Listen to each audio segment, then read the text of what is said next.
پیر کی رات علماء کرام نے کہا کہ شب قدر ہو سکتی ہے 27 کی شب، جس کے تعلق سے قرآن کریم میں ارشاد فرمایا گیا کہ اگر شب قدر جس کو مل جاتی ہے وہ 1000 مہینوں سے بڑھ کر اس کو عبادت کا ثواب ملتا ہے۔ اور 1000 مہینے کتنے ہوتے؟ 83 برس، 83 ایئرز۔ ایک رات میں اگر آپ عبادت کر لیے اور وہ شب قدر اللہ اس کو قبول کر لیا انشاءاللہ تو 83 برس، 83 ایئرز۔ اور اس کے تعلق سے علماء کرام نے لکھا کہ بنی اسرائیل میں ایسے لوگ تھے جو صرف 80 سال اللہ کی راہ میں جہاد کرتے تھے، جن کی عمریں بہت تھی۔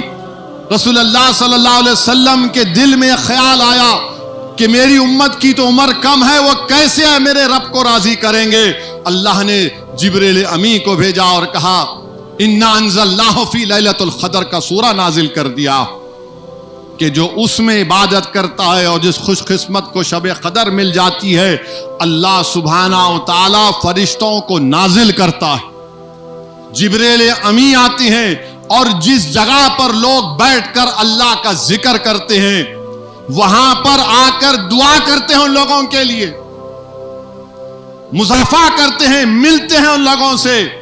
علماء کرام نے بتایا کہ اگر اس رات کتے نہیں بھونکتے، اس رات ایک سکون ہوتا ہے، اور اگر اس رات تمہارے ہاتھ کے رونگٹے کھڑے ہو گئے تو سمجھو کہ کسی فرشتے نے تم سے ہاتھ ملایا۔ اللہ ہم کو خوش نصیب بنا دے۔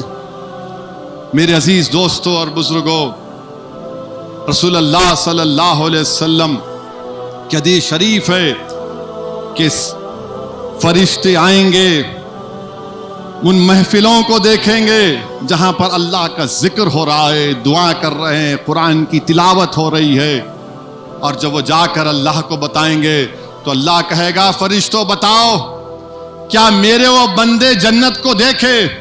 فرشتے کہیں گے نہیں دیکھے۔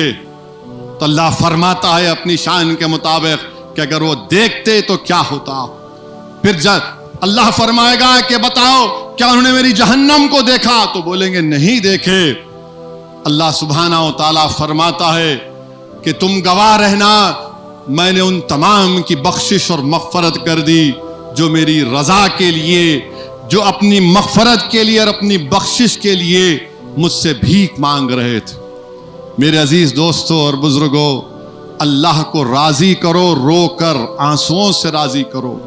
حدیث میں آیا کہ رسول اللہ صلی اللہ علیہ وسلم ہے، جبریل امی ہے، اور جبریل امی کہتے ہیں رسول اللہ صلی اللہ علیہ وسلم جب آپ کا امتی روتا ہے اس کا حساب کیا؟ وہ تو ڈائریکٹ جنت میں جاتا ہے۔ ہمارا رونا، ہمارا عاجزی اور اللہ سے بھیک مانگنا، دعا کرنا، اپنے دامن کو اللہ کے سامنے بے بس ہو کر اظہار کرنا کہ یا اللہ تو وحدہ لا شریک ہے، پروردگار ہمیں معاف کر دے۔